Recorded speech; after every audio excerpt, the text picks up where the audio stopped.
Superhit বেদনা ভরা আওয়াজ দেওয়া সিঙ্গার আজ আর আমাদের মধ্যে নেই।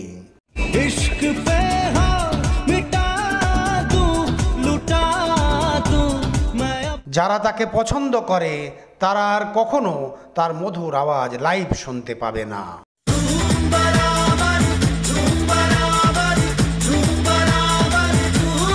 সঙ্গীতের দুনিয়ায় নিজের আওয়াজের দ্বারা শ্রোতা দর্শকদের মনের উপর প্রভাব ফেলা 52 বছরের সিঙ্গার জুবিন গর্গ হঠাৎ আমাদের ছেড়ে দূরে চলে যান।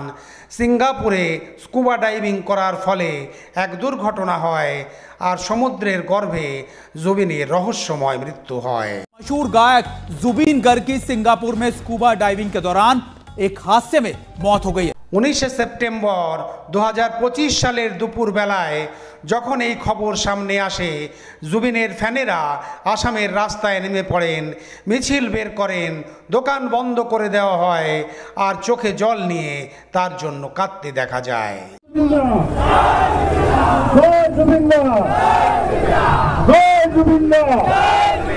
এই সিঙ্গারের প্রতি লোকেদের অদ্ভুত ভালোবাসা সবার মন ভেঙে দেয়।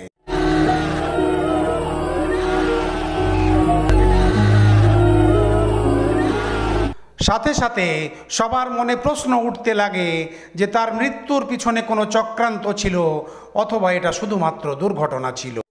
असम के लोग जो उनके फैन हैं, चाहने वाले हैं, उनका ये कहना है शायद पहला वीडियो देखकर कि उन्हें जबरन पानी में उतारा गया और वो बिल्कुल पानी में उतरने के मूड में नहीं थे।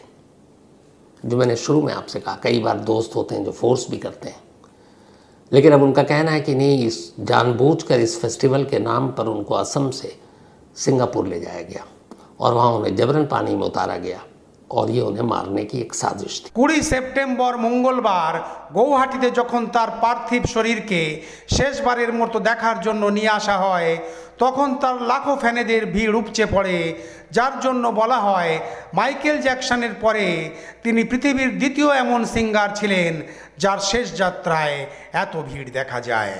जुबीन गर्ग का farewell world's 4th largest funeral rally बन गया है और इंडिया का नंबर 1। তার লাখো ফ্যানেরা নিজের পছন্দের সিঙ্গারকে একবার দেখার জন্য উদ্গ্রীব হয়েছিলেন। এখানে প্রথমে জুবিনের পায়ের ছাপ নেওয়া হয়, এরপর তার 4 পোষ্য কুকুরকে তার দর্শন করানো হয় আর ফের রাজকীয় সম্মানে জুবিনের অন্তিম সংস্কার করা হয়। কিন্তু কেন লোকেরা জুবিনের মৃত্যুকে স্বাভাবিক মৃত্যু বলে মানতে অস্বীকার করেন আর আলাদা আলাদা পুলিশ স্টেশনে 54রও বেশি এফআইআর দর্জ করেন?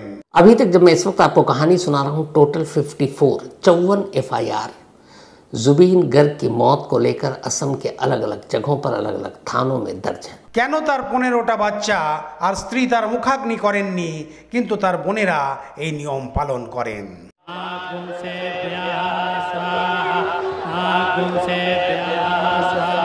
কেন তার স্ত্রী কান্নায় ভেঙে পড়েন আর হাত জোড় করে রিকোয়েস্ট করতে হয়? আর কেন তার পার্থিব শরীরের দ্বিতীয়বার পোস্টমর্টম করতে হয়? আগে গিয়ে সব কিছু আপনাদের বলবো।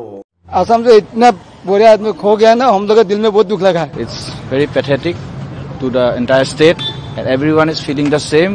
জুবিন গর্গ স্রেফ এক সিঙ্গার ছিলেন না, এক ইমোশন, এক স্টাইল আর ন্যাশনাল অ্যাওয়ার্ড বিজেতা আর্টিস্ট। নিজের বোল্ড স্টাইলের জন্য জনপ্রিয় ছিলেন আর কন্ট্রোভার্সিসে ভরা ছিল তার জীবন। জানে क्या चाहे मन बावरा, জানে क्या चाहे मन। তার নাম শুধু সিঙ্গার হিসাবে নয়, এক রকস্টার, এক শিল্পী, ডাইরেক্টর, অ্যাক্টর, প্রডিউসার আর অসমী সঙ্গীতের গৌরব হিসাবে দেখা হয়। मुझे आज बस एक तेरी आरज़ू है। তার এই সঙ্গীতের পথ চলা, তার সঙ্গীতের জনপ্রিয়তার সাথে সাথে তার স্ট্রাগল আর কন্ট্রোভার্সিসের সব কথা আপনাদের বলবো। कॉन्स्टिट्यूशन बदलना चाहिए, शुड बी चेंज्ड। देश का कॉन्स्टिट्यूशन ऐसा तो नहीं है कॉन्स्टिट्यूशन बना दिया सला ये चलता रहेगा 500 साल, नहीं, ये नहीं चलेगा। Constitution can be changed. Zubeen for Ya Ali Gangster. এই মধুর আওয়াজ যার, একদিকে আসামের হার্ট থ্রো, যার জন্য লোকেরা পাগল ছিলেন, যেখানে সবাই গড হিসাবে তাকে দেখতেন, আর অন্যদিকে এক রিবেল যার স্টেটমেন্টে গন্ডগোল লেগে যেত। I want to dedicate this award to the people of Assam and Northeast who are my constant inspirations.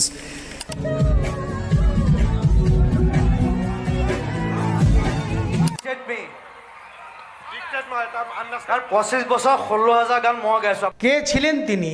Singer, actor, director, activist অথবা কন্ট্রোভার্সিসে ভরা ছিল তার জীবন। হ্যাঁ, আমরা যার সম্বন্ধে কথা বলছি তিনি হলেন ন্যাশনাল পুরস্কার বিজেতা জুবিন গর্গ।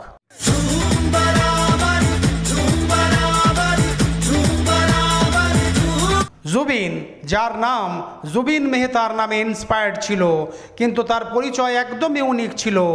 সেই জুবিন যিনি ৩৮,০০০ গান গাওয়ার কথা বলেন আর একই রাতে ৩৬টা গান রেকর্ড করার রেকর্ড তৈরি করেন।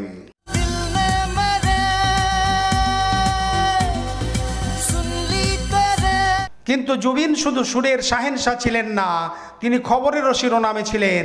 আর কেন তার স্টেটমেন্টে সবাই রেগে যেত? কেন তিনি বলতেন কৃষ্ণ ভগবান নয়? কেন তার উপর ভারতরত্নকে অপমান করার দোষ লাগে? আর কেন তিনি সরকারি ব্যবস্থার সাথে ঝামেলায় জড়িয়ে পড়েন?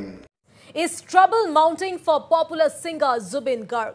Well, the Assam Jatiya Parishad or the AJP has taken the legal route. সফলতার এক সফল উড়ান আর কন্ট্রোভার্সিসের ছায়া। কি ছিল জুবিন গর্গের আসল গল্প? এই গল্পকে জানার আর এই কমপ্লেক্স পার্সোনালিটিকে ডিকোড করতে আজ আমরা বলবো তার অজানা জীবনের গল্প। সাধারণ ছেলে থেকে আসামের আনডিসপিউটেড কিং হওয়া আর বলিউডের ইয়া আলী মুভমেন্ট থেকে রিসেন্ট দোষ আর আরোপের কথা। আমাদের সাথে থাকুন।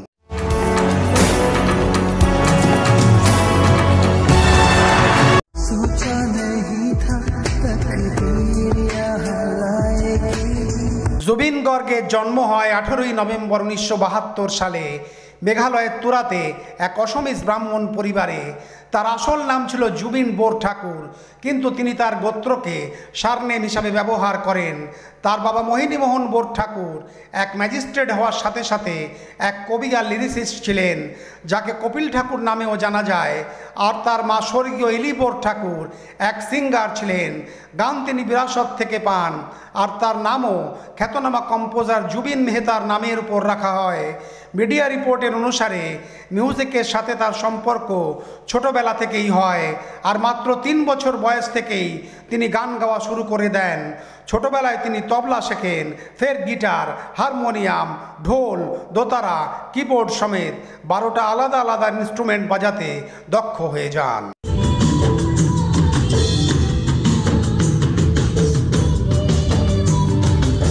জুবিনের schooling Tamulpur higher secondary school থেকে হয়, আর ফের বি বড়ুয়া কলেজ থেকে তিনি ব্যাচেলর অফ সায়েন্সের জন্য অ্যাডমিশন নেন।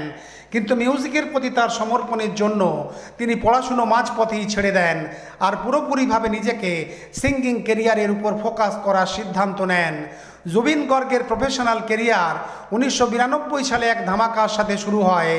গুয়াহাটির বি বড়ুয়া কলেজে পড়াশুনো ছেড়ে মিউজিককে সব কিছু দেওয়ার সিদ্ধান্ত নেওয়া জুবিন সেই বছর all Assam inter college youth ফেস্টিভ্যালে ওয়েস্টার্ন সোলো সিঙ্গিংয়ে গোল্ড মেডেল অর্জন করেন। এই জয় তার কনফিডেন্সের উপর এক বুস্টার ডোজ হিসাবে তাকে আগে এগিয়ে যেতে সাহায্য করে। আর ফের সেই বছরেই নভেম্বর মাসে আসা ডেবিউ আসামিস অ্যালবাম অনামিকা সুপারহিট হয়।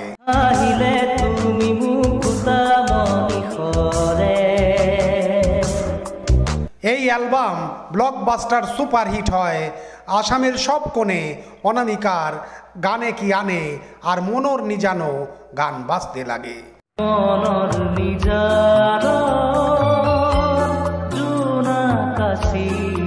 তার আওয়াজ এত মধুর আর নতুনত্ব ছিল যে সবার মন ছুঁয়ে যায়। মাত্র 19 বছর বয়সে জুবিন গর্গ আসামের ঘরে ঘরে পরিচিতি পান, আর এটা তো শুরু ছিল সেই লেগেসি যাকে আমরা জুবিন গর্গের নামে জানি।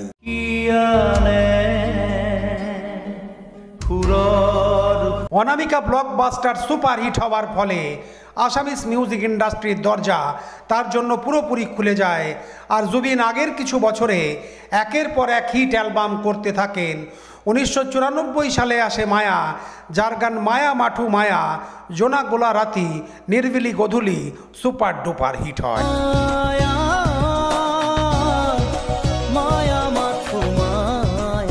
1995 আর 96 জুবিন আশা আর রঙ্গের মতো আসামিস মিউজিক অ্যালবাম রিলিজ করেন আর তার স্টারডম বাড়তে থাকে।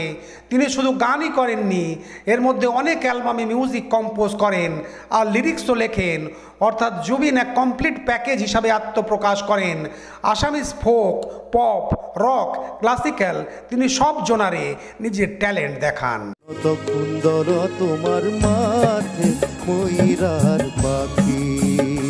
সেই সময় তিনি আসামিস ফিল্মেও গান শুরু করে দেন আর খুব তাড়াতাড়ি সেখানকার লিডিং প্লেব্যাক সিঙ্গার হয়ে যান।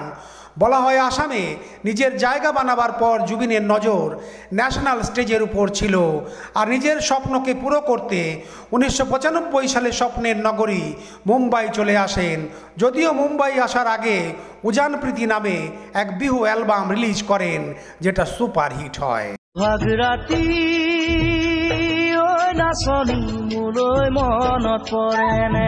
মুম্বাই এসে জুবিন প্রথম হিন্দি অ্যালবাম চাঁদনি রাত রিলিজ করেন।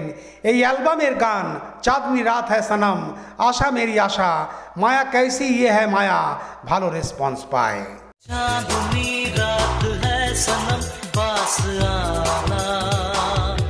কিন্তু বলিউডে সফলতা পাওয়া অতটা সোজা নয়। জুবিন স্ট্রাগল করতে থাকেন। 1996 সালে তিনি কিশোর কুমারকে শ্রদ্ধাঞ্জলি দিয়ে এক অ্যালবাম রিলিজ করেন যেখানে জুবিন হামে তুমসে প্যার, রূপ তেরা মস্তানা আর কোরা কাগজ থা ইয়ে মন মেরার মতো ক্লাসিক্স গানে আওয়াজ দেন। রূপ তেরা মস্তানা, প্যার মেরা দিওয়ানা। বলিউড ফিল্মে জুবিন 1994 সাল থেকেই কাজ পেতে থাকেন। যেমন গদ্দার ছবিতে বেটা আপনি মা সে গানে এক ছোট টুকরা গান গাওয়ার সুযোগ পান। ফের 1998 সালে মণিরত্নমের ছবি দিল সে আর ডোলি সাজাকে রাখনাতে তার আওয়াজ শোনা যায়।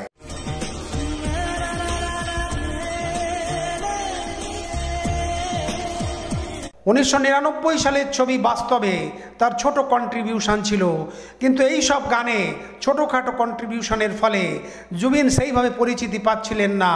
যদিও 2000 সাল তার পক্ষে কিছুটা ভালো ছিল, তিনি ঋত্বিক রোশনের ছবি ফিজাতে মেরে বতন গানে আওয়াজ দেন।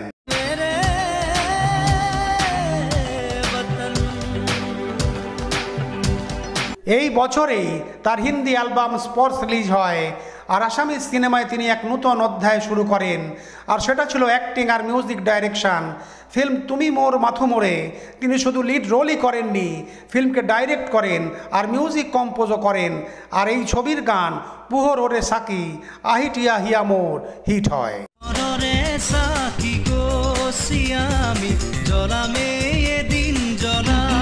এই বছরেই আর এক আসামিজ ফিল্ম হিয়া দিয়া নিয়ার তিনি মিউজিক দেন, যার গান নহলে পরিচয়ে মোলে আর দুপাখেত আজও পপুলার।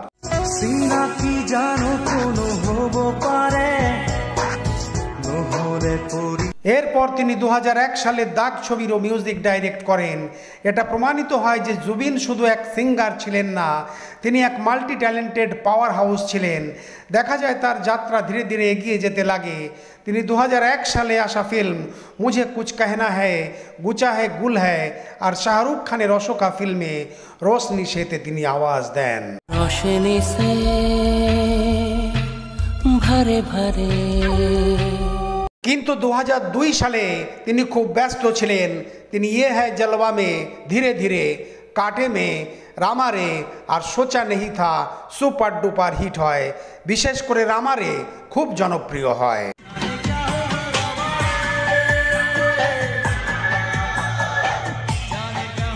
জাল দ্য ট্রাপ মে, জো প্যার তুমনে আর হাতিয়ারের স্কোরেও তিনি কাজ করেন। আসামিজ ফিল্মেও তিনি কাজ করতে থাকেন, যেমন প্রেম আর প্রেম আর কন্যাদানের মিউজিক ডাইরেকশন।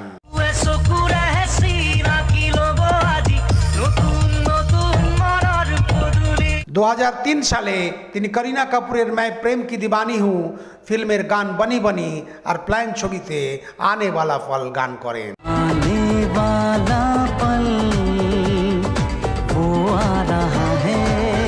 एरपर चुपके से मैं दिलदारा, मुंबई से है मेरा दोस्त फिल्मे कई ভিগা है रंग से এই গানে তিনি আওয়াজ দেন। এই বছরেই তিনি বাংলা ফিল্ম ইন্ডাস্ট্রিতেও পা রাখেন। মন ছবিতে তিনি দুটো গান করেন আর বাঙালি শ্রোতা দর্শকরা তার আওয়াজকে পছন্দ করে। ও মন বলা কাজ কোথায় হারালে তুমি যে। 2004 সালে তিনি শুধু তুমি বাংলা ছবিতে মিউজিক ডাইরেক্ট করেন আর এই ছবিতে তিনি 3টি গানে আওয়াজ দেন আর এই ছবির জন্য তিনি বেস্ট মিউজিক ডাইরেক্টর হিসাবে BFJ পুরস্কারে সম্মানিত হন। ভেজা ভেজা স্মৃতি পাথর ফেরে। বলিউডেও তিনি কাজ করতে থাকেন। অগ্নিপঙ্খ আর ইश्क इश्क के गर्व मारहब्बा एक हसीना की टाइटल ट्रैक मुसाफिरेर रामारे रिमिक्स ভার্জনেও তার আওয়াজ শোনা যায়।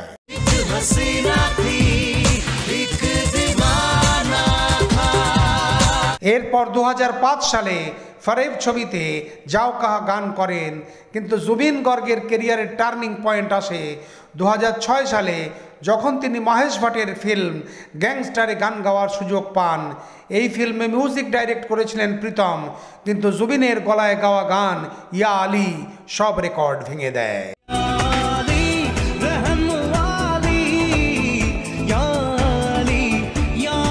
এই গান শুধু ইন্ডিয়া নয়, ইন্টারন্যাশনালি খুব জনপ্রিয় হয়। জুবিনের বেদনা ভরা আওয়াজ আর গানের সুফি রক ফিলনেস সবাইকে দিবানা বানিয়ে দেয়, আর জুবিন গর্গ রাতোরাত বলিউডে টপ সিঙ্গারের লিস্টে সামিল হয়ে যায়। বিনা তেরে না এক পল হো না বিন তেরে কভি। ইয়া আলীর সফলতার পর জুবিনের পাশে বলিউডে ফিল্মের অফার্সের লাইন লেগে যায়। তিনি 2000 সালে বাস এক পল মে, জিন্দগি হোশ মে, प्यार की साइड इफेक्टे, जाने क्या, जिंदगी रक्से, রাবি, ICU এ শুভা শুভার মতো হিট গানে তিনি আওয়াজ দেন।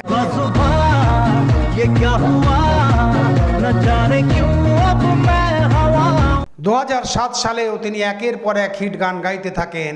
नमस्ते लंडने ए दिलरुबा, बिग ब्रदर जगलाल, लाइफ में कभी कभी थे हम खुशी की चाह में, गुड बॉय बैड बॉय ए दर्द दिल, रकीबे तुम हो, अपने में आंखवीच, दी ट्रेन फिल्म में तेरी तमन्ना, झूम बराबर झूमे टाइटल ट्रैक, नाकाबे एक दिन तेरी राह में रिमिक्स আর মনোরমা 6 ফিট ভান্ডারে অভিগে ফল গানের সাহায্যে প্রায় সব বড় মিউজিক ডাইরেক্টরের সাথে তিনি কাজ করেন।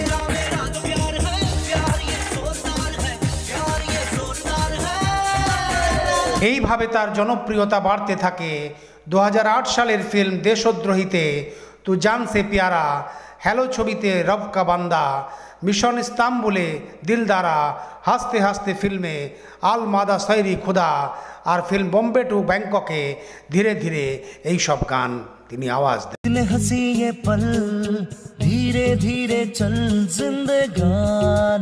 সেই সময় আসামিস ছবি মন যাইয়ে তিনি অভিনয় করেন আর মিউজিক দেন।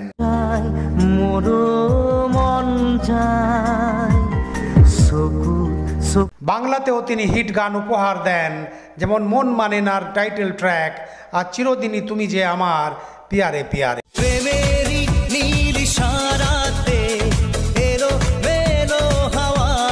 2009 সালের ফিল্ম লন্ডন ড্রিমসে 16-16, ফাস্ট ফরওয়ার্ডে দিল মে জুনুন হ্যায় আর 2010 সালের ফিল্ম আশায় মে আব মুঝকো জিনা, कुछ करिए थे, वजूद की तलाश है, आखिरी डिसीशने, मौला मेरे मौला, 2011 সালের ফিল্ম দম মারো দমে জানা হ্যায় এর মতো গান শ্রোতা দর্শকরা খুব পছন্দ করে।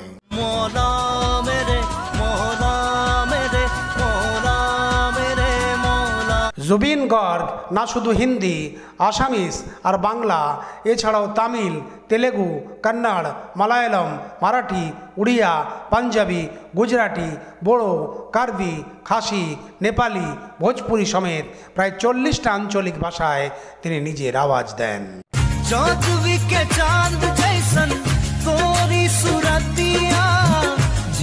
2011 সালে তার নেপালি অ্যালবাম বাদুলির গান সিরাইয়া সারবন্দিও খুব জনপ্রিয় হয়।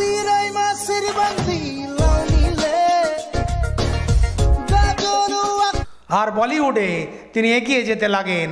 2012 সালে রাজ 3D ছবিতে কেয়া রাজ হ্যায়, 2013 সালে ঋত্বিক রোশনের ক্রিস 3 ফিল্মে সুপারহিট গান দিল তুহি বাতা আর ব্লাডি ইশকে কিল মি এই সব গানে তিনি আওয়াজ দেন।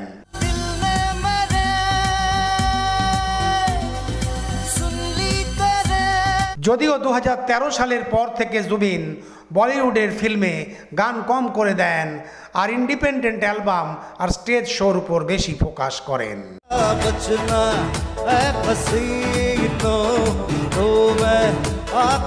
2017 সালে নিজের ambitious Assamese film mission China release করেন, যেটা তিনি ডাইরেক্টর প্রডিউস করার সাথে সাথে অভিনয় করেন আর মিউজিকও দেন।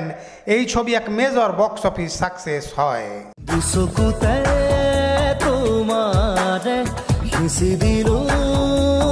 এরপর 2019 সালে তিনি ওয়েব সিরিজ টিবিএফ ট্রিপলিং সিজন 2 এর জন্য তু কাহা গান করেন।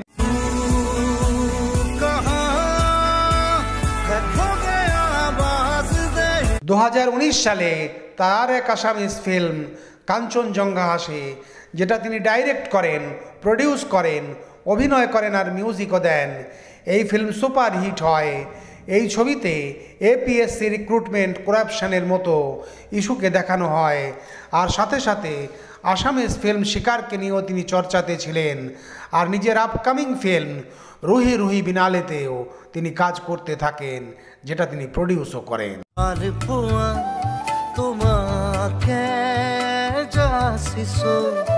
বলা হয় জুবিন গর্গ প্রায় 38,000-এরও বেশি গান রেকর্ড করেন আর প্রতি বছর তিনি প্রায় 800-রও বেশি গান রেকর্ড করতে থাকেন। একবার তিনি একই রাতে 36টা গান রেকর্ড করার রেকর্ড বানান, যাতে সবাই অবাক হয়ে যায়। এই পরিসংখ্যান তার কঠোর পরিশ্রম আর অধ্যাবসায়কে দেখায়। তিনি এক সিঙ্গার হওয়ার সাথে সাথে এক composer, lyricist, music director, actor, film director, producer আর স্ক্রিপ্ট রাইটার ছিলেন। তিনি আসামের হাইয়েস্ট পেড সিঙ্গার ছিলেন আর তার কন্ট্রিবিউশন আসামিজ মিউজিক আর সিনেমার জন্য আনমোল ছিল। তার আওয়াজে এক ভার্সেটালিটি ছিল, যেটা সব ইমোশনকে খুব সুন্দরভাবে এক্সপ্রেস করত। যেমন রোমান্টিক গান হোক, অথবা সুফি ট্র্যাকস হোক, অথবা রক অ্যান্থামস হোক, অথবা ফোক সং হোক।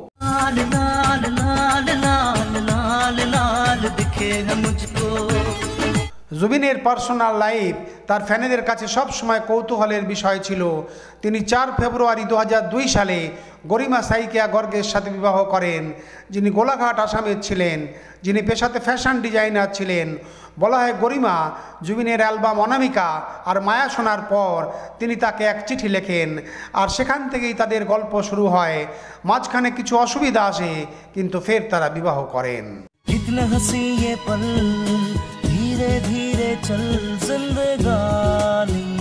পরিবারে জুবিনের বাবা মোহিনী মোহন ঠাকুর আর মা স্বর্গীয় ইলিবোর ঠাকুর ছাড়াও তার 2 বোন ছিলেন। তার ছোট বোন জঙ্কি বোর ঠাকুর একজন গায়িকা আর অভিনেত্রী ছিলেন, কিন্তু 2002 সালে এক গাড়ি দুর্ঘটনায় তার মৃত্যু হয়।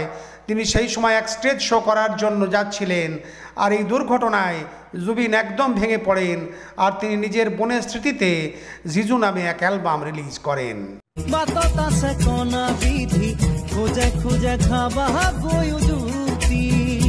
তার আর এক বোনের নাম ছিল ডক্টর পালমে বোর ঠাকুর। কিছু সোর্সের সাহায্যে তাদের এক ছেলে গৌতম গর্গের কথাও বলা হয়, কিন্তু জুবিন আর তার স্ত্রী এই ব্যাপারে পাবলিকলি কিছু বলেননি। আর উইকিপিডিয়ার মতো সোর্সে তাদের কোনো সন্তান না হওয়ার কথা বলা হয়। জুবিন গর্গ ব্রাহ্মণ ছিলেন, কিন্তু তিনি বলতেন তার কোনো কাস্ট আর রিলিজিয়ান নেই। তিনি সমাজসেবামূলক কাজেও অ্যাক্টিভ ছিলেন। মে 2021 সালে যখন আসামে কোভিড-19-এর সংখ্যা বাড়ছিল, তখন তিনি গুয়াহাটিতে নিজের দোতলা ঘর কোভিড কেয়ার সেন্টার বানানোর অফার করে দেন। মিডিয়া রিপোর্টের অনুসারে তার পার্সোনাল লাইফে সবসময় ওঠানামা করতে দেখা যায়, কিন্তু তার ফ্যামিলি, বিশেষ করে তার স্ত্রী গরিমা সবসময় তার পাশে ছিলেন। যদিও জুবিন গর্গের নাম যতটা তার কাজের জন্য জানা যায়, ততটাই কন্ট্রোভার্সিসের জন্যও জানা যায়। তার অনেক মন্তব্য অনেক সময় বিবাদের জন্ম দেয়। এইভাবে এক ঘটনায় 2017 সালে অ্যাসল্ট কেসে তাকে 3 মাসের জেল আর 5,000 টাকা জরিমানা করা হয়। এই মামলা ছিল এক মাইনর ছেলেকে থাপ্পড় মারার জন্য। এই বছরেই গুয়াহাটিতে এক বিহু ফাংশনের সময় যখন তার অর্গানাইজাররা তাকে হিন্দি গান গাইতে বারণ করেন, তখন তিনি স্টেজ ছেড়ে চলে যান আর এরপরও খুব গন্ডগোল হয়। এরপর 2019 সালে এক এফআইআর দর্জ হয় যাতে জুবিনের উপর ভারতরত্নকে অপমান করার আরোপ লাগে, যখন তিনি ভূপেন হাজারিকাকে ভারতরত্ন দেবার জন্য কিছু আপত্তিজনক কথা বলেন।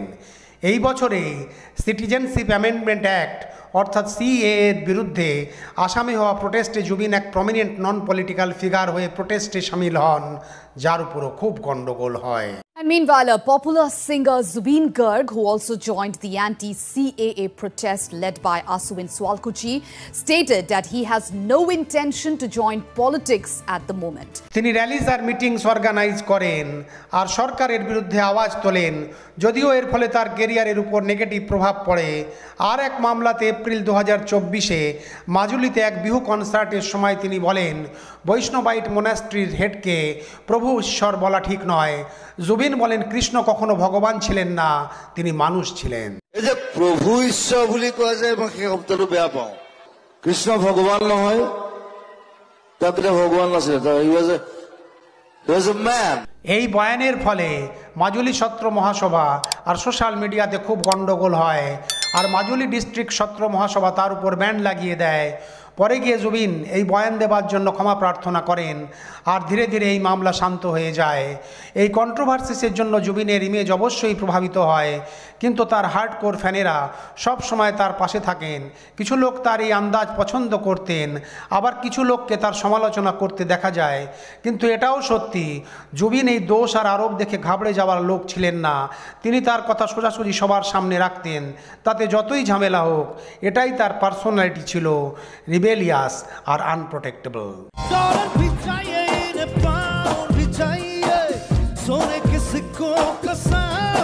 এটা সত্যি, জুবিন গর্গ শুধু এক নাম নয়, আসামের জন্য তিনি এক ইমোশন। তার লেগেসি ভূপেন হাজারিকার পর আসামিস মিউজিক আর কালচারকে আগে বাড়ানোর জন্য তিনি এগিয়ে এসে কাজ করেন। তার আওয়াজ না শুধু আসাম, পুরো দেশের মিউজিক লাভার্সদের দিবানা বানিয়ে দেয়। দোষ আর আরোপ থাকা সত্ত্বেও তার কন্ট্রিবিউশন সঙ্গীত আর সিনেমায় আনডিনাইবল। তিনি কালগুরু আর্টিস্ট ফাউন্ডেশন নামে এক চ্যারিটি চালাতেন, যেখানে গরিব সাধারণ মানুষকে সাহায্য করতেন। বিশেষ করে আসামের ফ্ল্যাড রিলিফের জন্য সব সময় আগে এগিয়ে এসে তিনি কাজ করতেন। তিনি তার ফিল্মের সাহায্যে সোশ্যাল ইস্যু যেমন করাপশনকে হাইলাইটস করেন, আর তার ফুটবলের প্রতি প্রেম আর ফান্ডের জন্য ম্যাচ খেলে সাহায্য করা তিনি পছন্দ করতেন। মে 2024 সালে তাকে university of science and technology দ্বারা অনারারি ডক্টর অফ লিটারেচার উপাধিতে সম্মানিত করা হয়। জুবিন গর্গ এক কমপ্লেক্স ফিগার ছিলেন। তিনি ট্যালেন্টেড, ইনক্রেডিবলি পপুলার আর ততটা কন্ট্রোভার্সিয়াল। কিন্তু একটা কথা সত্যি, আপনারা তাকে পছন্দ করুন বা না করুন, তাকে অস্বীকার করতে পারবেন না। তার আওয়াজ, তার মিউজিক সব মিলে তাকে বানায় এক ট্রু রক স্টার, আসামের গৌরব আর ইন্ডিয়ান মিউজিকের এক Anmol Ratan. Zubin for Yali Gangster. Zubeen গর্গকে এক কমপ্লেক্স ফিগার হিসাবে মানা হয়, আর যেতে যেতে তার মৃত্যু এক রহস্য হয়ে যায়। 19 সেপ্টেম্বর 2025 সালে ইন্টারনেটে যখন তার মৃত্যুর খবর সবার সামনে আসে, তখন কেউ বিশ্বাস করেনি। জুবিন সিঙ্গাপুরে হওয়া নর্থ ইস্ট ফেস্টিভ্যালে পারফরমেন্স করতে গিয়েছিলেন। তিনি একদম হেলদি আর রাফ অ্যান্ড টাফ ছিলেন। বলা হয় সেখানে জুবিন স্কুবা ডাইভিং করতে যান। তিনি কিছু সময় পরে লাইফ জ্যাকেট খুলে ফেলেন, যার ফলে নিঃশ্বাস নিতে অসুবিধা হয় আর জলের উপর তার শরীর ভাসতে দেখা যায়। কিন্তু প্রশ্ন এটা ওঠে, সেই সময় সেখানকার টিম কোথায় ছিল? আর আসামের মুখ্যমন্ত্রী হেমন্ত বিশ্ব শর্মাজি বলেন, সিঙ্গাপুর পুলিশ তাকে সমুদ্র থেকে বের করে, কিন্তু হাসপাতালে ডেথ ডিক্লেয়ার করে দেওয়া হয়। সরকার জুবিন গর্গের মৃত্যুর তদন্ত করবে, আর সিঙ্গাপুরের আধিকারিকরা এই মৃত্যু তদন্ত শুরু করে দেন। কারণ ঘটনাস্থল ভারত নয়, সেই জন্য যদি কোনো অপরাধ হয়ে থাকে তাহলে সেই দেশ থেকে সব খবরাখবর নেওয়া হবে। আর জুবিনকে যদি খারাপ উদ্দেশ্যে আসামে নিয়ে যাওয়া হয়, আমরাও তার খবরাখবর নেব। সিঙ্গাপুরের আধিকারিকরা সেই 11 জন লোককে জিজ্ঞাসাবাদ করছেন যারা জুবিনের সাথে ছিলেন। এটাও বলি, জুবিনের গোদ নেওয়া 15টা বাচ্চা আর তার স্ত্রী কেউ তার মুখাগ্নি করেননি, কিন্তু তার ছোট বোন পালমি ব্রো ঠাকুর এই নিয়ম পালন করেন। মনে হয় এটা তার শেষ ইচ্ছা ছিল। জুবিনের স্ত্রী গরিমা সাইকিয়া আর আলজাইমার আর ডায়াবেটিসে আক্রান্ত 85 বছরের তার বাবা অন্তিম সংস্কারের সময় সেখানে ছিলেন। সেখানে আসাম পুলিশ গান সেলুট দেয় আর পূজারী মন্ত্র উচ্চারণের সাথে সাথে সমস্ত বিধি পালন করেন। বন্ধুরা, সিঙ্গাপুরে একবার পোস্টমর্টম হওয়া সত্ত্বেও ভারতে দ্বিতীয়বার 23 সেপ্টেম্বর সকালে গৌহাটি মেডিকেল কলেজ হাসপাতালে জুবিনের পার্থিব শরীরকে দ্বিতীয়বার পোস্টমর্টম করানো হয়, কারণ কিছু লোক আর সংগঠন তার মৃত্যুর উপর প্রশ্ন তোলে। আর আসামের মুখ্যমন্ত্রী আসাম সিআইডিকে এই তদন্তের ভার দেন। আর যখন জুবিনের ম্যানেজার সিদ্ধার্থ শর্মার বিরুদ্ধে বারবার এফআইআর করা হয়, তখন তার স্ত্রী গরিমা এই এফআইআর তুলে নেওয়ার জন্য হাত জোড় করে সবার কাছে আপিল করেন আর বলেন তিনি জুবিনের ভাইয়ের মতো ছিলেন। আর ডিসেম্বৰকে কৰিছে যে বস্তুবোৰ আপোনালোকে পৰিহাৰ কৰক আৰু সকলো শান্তিপূৰ্ণভাৱে সকলোকে। কিন্তু লোকেরা কেন তার মৃত্যুকে সন্দেহের চোখে দেখে?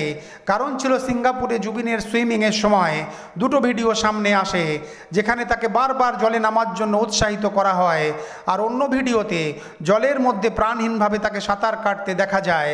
আর দেখতে হবে এই রহস্য মৃত্যুর সত্যিটা জানা যায় কিনা। আর দেশের পিএম নরেন্দ্র মোদী আর অনেক বড় বড় হস্তি জুবিন গর্গের মৃত্যুতে শোক প্রকাশ করেন। আর শনিবার 20 সেপ্টেম্বর 3 দিনের রাষ্ট্রীয় শোক ঘোষণা করা হয়। ভারতের এই ট্রু রক স্টার, আসামের গৌরব আর ভারতীয় মিউজিক ইন্ডাস্ট্রির আনমোল রত্নকে হৃদয়ের গভীরতা দিয়ে জানাই শ্রদ্ধাঞ্জলি।